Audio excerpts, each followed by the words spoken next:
Let's take a look at the stick. The stick we use comes from the Kali and Eskrima training that we've had. The one I'm using today is going to be this bright red plastic stick. It makes it real easy for the camera to pick up. It's also hollow, so that it doesn't hurt kids if we hit them with it on accident. But the real big thing is if you want to get your own, you can order them on Amazon. You can get really nice rattan or even hardwood ones. They're pretty expensive. You could literally just walk out into the forest and find yourself a stick. That's why we chose sticks and staves as the very first weapon. You can find them anywhere. You could probably even find one in your broom closet, an old broken broomstick. You can cut it down. You go to Home Depot, you can get a piece of dowling really cheap there too. If you are wanting something more that you can use for self-defense, you can certainly get really nice polypropylene plastic ones that you'll buy once and never have to replace because they're practically indestructible. When you are selecting your stick, the big thing you're looking at is the length of it. You want it to go from the armpit all the way out to the tip of your middle finger as you hold your hand out to the side. This one's pretty much the perfect length for me. If you're getting one of these for a kid, you might want to make it a little bit longer because obviously kids' arms grow a lot quicker. So in this case, when you're holding it, you want to make sure that you got a little bit of space down at the bottom, enough space that you can reach up and grab it on the other end. A lot of people want to grab it all the way down from the end because that does certainly give you more length to the weapon side of the stick, but you lose a lot of leverage out of this. Also, if I'm gripping up a little bit higher, this becomes a tool itself. My opponent gets too close for me to effectively hit him with this part of the stick, I can hit him with the butt part of the stick. I can even use it for grabbing a hold of wrists or grabbing a hold of necks and being able to grapple and move people around. As I'm holding it in my stance, I don't want to be squared up to my opponent because if they've got a knife or a stick, it can go directly into vital organs. So my heart, that's the most important part in my upper body. I want to keep away from my opponent. So I'm going to stand with my left foot back, almost like an L stance. That left hand is going to come up to my chest, and you'll notice when it comes here, it provides a little bit of extra distance. If I get stabbed, it's got to go through my arm, through my rib cage, and then into my heart. But then I keep that shoulder turned backwards, so now it's at an angle. The weapon hand I'm going to hold in front of me. This is going to get it closer to my opponent, and I'm going to point the tip of it right at my opponent's nose. Alternatively, if they are starting to get in closer to you, you can switch and put your dominant foot back.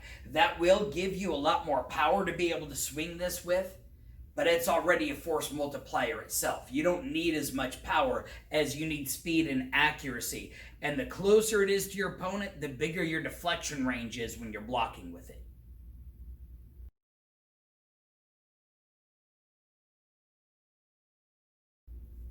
Our first weapon movement is going to be a downward circle. I'm going to start this from a typical fighting stance, but I'm going to let the stick rest on my shoulder.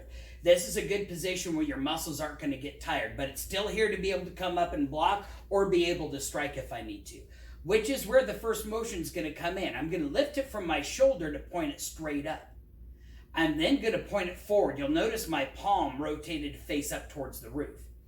From there, I'm going to point it down and point my pinky up. Then I'm going to point the stick back and then bring it back to my shoulder. So it should make one full circle all the way back to here. Let's try 5 of these. I lift it up, I let gravity take over. 1, 2, 3, 4, 5.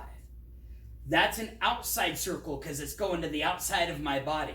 We're also going to do that as a downward inside circle. So this time it's going to drop forward, but I'm going to point it down to the floor and back next to this hip, and then up to the ceiling. Again, I just lift it. I can either be lifting it from this shoulder, or if I have it over here, I can just lift it from that shoulder, and then I let gravity take over. Let's try 5 of these. Ready? 1, 2, 3, 4, 5. This is a really good combo to be able to go from here and be able to strike somebody on the head. If they move, you can come back on the other side. Which brings us to our next movement. If I do a circle on the outside and then I follow it with a circle on the inside, what we end up with is a figure 8.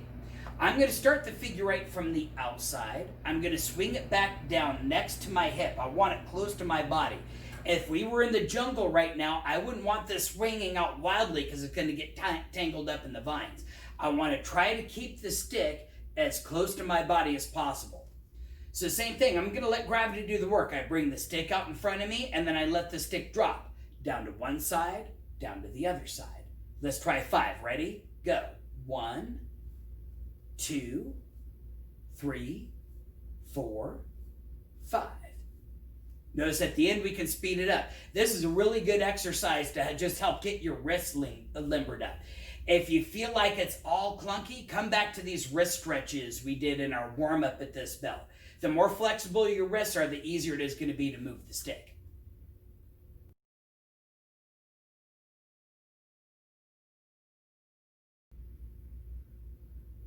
The next movement with the stick is going to be an upward circle. So in this case, I'm going to start from the same position with it resting on my shoulder. Difference is I don't necessarily have to lift the stick away from the shoulder first. In this case, I could just let it roll off the shoulder, because that's in essence what I want, is for gravity to now pull the stick backwards. From there, it pulls back to point next to my ear. It's going to go right next to my hip and point next to my toe. Remember, we want to keep this nice and close to the body back here so it doesn't get tangled up or grabbed from us. Once it's there, I'm going to point at my opponent's foot, then I'm going to point up to their nose. That's going to make it that full circle. Let's try 5 of these. Keep this other hand in nice and close. Ready? 1, pointing backwards. 2, 3, 4, 5. And you want to get this really comfortable where you can get it going fast and relaxed so that you can get it moving in different directions if you need to. If you're having problems with that, go back and stretch out your wrist a little bit more. Practice this exercise more. You will gain wrist flexibility. Going to switch this now, coming over here onto the inside. So it's on my shoulder in the resting position. I'm going to have to lift it up away from my face because I don't want to take my head off, right? I lift it up, and again, I let gravity pull it backwards next to my ear, down to my hip, and I want to point it next to my foot. Then I'm going to point at my opponent's foot, then lift it up to their nose. That's the circle it's going to make. Again, since I'm going this way, I might hit my arm, so you want to make sure you keep that in close to you. Let's try 5 of them. Ready? 1, pointing back, down, forward, up. 2, 3, 4, 5. And again, this side's going to feel a little awkward because of the way the wrist moves, but you want to be able to get it comfortable where you can do it fast. So now if I combine the motion of the outside upward circle and the inside upward circle, what I get is an upward figure 8. So let's try some of these. The path, I'm going to point next to my ear, down next to my foot, and then back up. Then I'm going to point to my opposite ear, point to my other foot, and then back up. Remembering to lead with the edge of the knuckles. Let's try 5 of these. Ready? 1, pointing back next to the right ear, then back next to the left ear. 2, right ear, left ear. 3, 4, 5. And again, you want to get really comfortable where you can do this fast and be able to change your directions, being able to go from an upward circle back to a downward circle to change to sideways if you need to.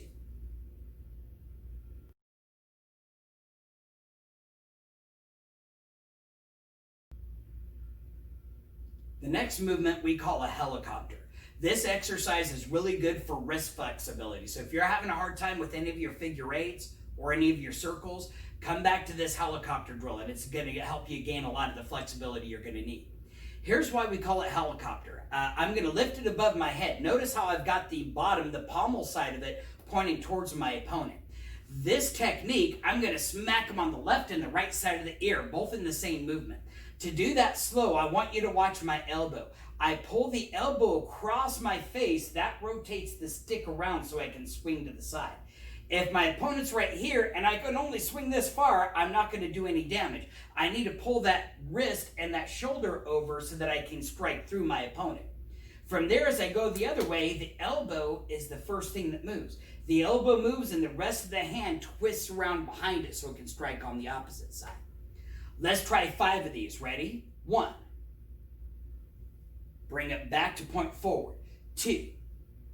Bring it back to point forward. 3. 4, 5. Now, besides that, you can also do these going in front of you. This is really good for a low parry if they're coming in at you really hot. So from here, I'm going to point the stick at my opponent's nose, and I'm still doing the movement from the elbow. The elbow lifts up and points to the outside. That's what's going to bring the stick down. The elbow's then going to point down and then pull to the inside so that I can rotate the wrist over to get down. Let's try 5 of these. Ready? 1. Bring it back up. 2. Bring it back up. 3. 4. 5. Now, once you're comfortable with all of these movements, you want to practice it on the left side too. Make sure you learn it on the right side first though. If you're left-handed, you do it backwards. You start learning on the left hand, later go back to focus on the right hand. The key is once your dominant hand understands it, the less dominant hand will understand it easier.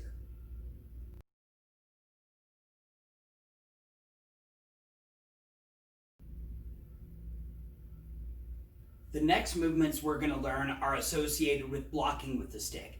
You'll notice that the blocks for the stick are very similar to the blocks with the hand.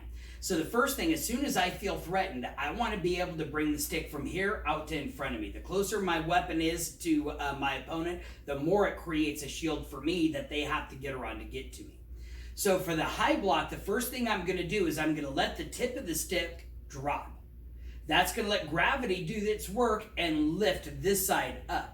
From there, I want to take it from the shoulder and push in an upward direction. I don't want to push straight up above my head because then it's going to slide off and their stick is still going to hit me. I'm going to push up and out in front of me. And when I'm done, I'm going to bring it back to this neutral position in case I need to move it another direction. Let's try 5 of those with the high block. Ready? 1, turn it flat, press up and in front. 2, 3, 4, 5, ki.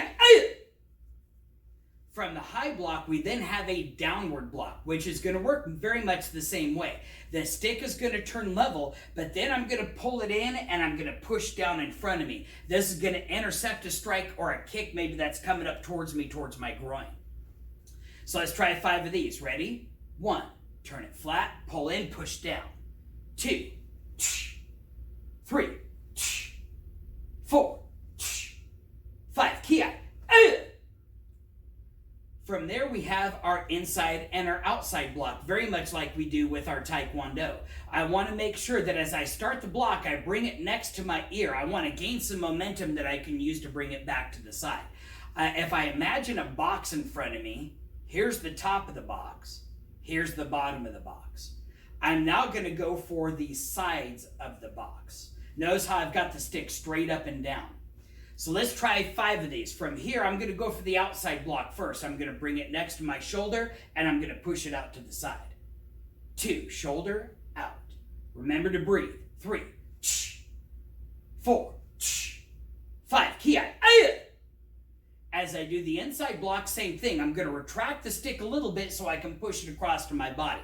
Let's try 5 of those. Ready? 1, 2, remember to breathe. That's going to give you strength in your core. 3, 4, 5, ki. From there, we actually have 2 low blocks. We have a low outside block and a low inside block. For the most part, gravity does the work getting the stick there. You just have to let it take over. Let's do the low outside block first. I want to again make sure I've got this hand nice and close. The stick's out in front of me. Going down and then out. Let's try 5. Ready? 1, 2, 3, 4, 5, ki. As I go the opposite way, I'm just going to let the stick drop to the outside first, and then I'm going to bring it across. It can even drop straight down and then across, but the important thing is notice, either way I do it, the rotation of my elbow is what gives the power to the stick so it's solid. Let's try 5 of these. Ready? 1, point it down and then across. 2, remember to breathe. 3, 4, 5, ki. Now we have 2 blocks that are supported for an extra big strike, like somebody's coming in at us with 2 hands. The first one is what's called the roof block. I'm going to show you this roof block coming in here from this angle. I put one elbow out, and I'm going to put the stick resting right on the outside of the elbow. I want to make sure that I'm looking at my opponent right through this triangle, not through this side, because now if they hit it, it's going to roll off and hit my head. From the stick being in my front hand position, that elbow comes forward a little bit, which makes it nice to be able to grab a hold of him if I want to do a follow-up shot. So from here, the way it's going to work is my backhand folds over to my chest, my stick folds over to my elbow, and my hand presses up so I can see underneath it. Let's try 5 of them. Ready? 1. Remember to breathe. 2. 3. 4. 5. Kia. The last one is called the wing block. Now in the form I'm going to show you, we actually slip this around the back of the head to bring it over to my wing block. But we can do it right from this way too. All that happens is I drop this down towards resting right on this shelf on the edge of my shoulder. From there, I lift the elbow out in front of me and I'm trying to look at my opponent through this space right here. That's going to give me protection for my head. Notice if I hold my head up straight, you can see my head on that side of the stick. My head's going to get cut. I might have to turn my head here a little bit. I want to make sure I got a nice clear view through this space. So let's try 5 of them. Ready? 1. Come over to the shoulder, lift the elbow. 2. 3. 4. 5. Kia. And then bring it back in front of you. Starting with the high and then the low. High outside, high inside. Low outside, low inside. Roof block, and then a wing block. Now if you can do them all together, you want to pick up the pace to where you can make it smooth between all of your blocks. And if you can do that, you want to be able to switch and be able to do the same blocking pattern with your left hand that you just did with your right hand. In the beginning, it's going to feel kind of weird on the left side, but you do want the left side to be just as smart. True, your dominant hand is going to usually be the one grabbing the tool, but eventually you're going to have 2 tools. We'll show you how that works out later.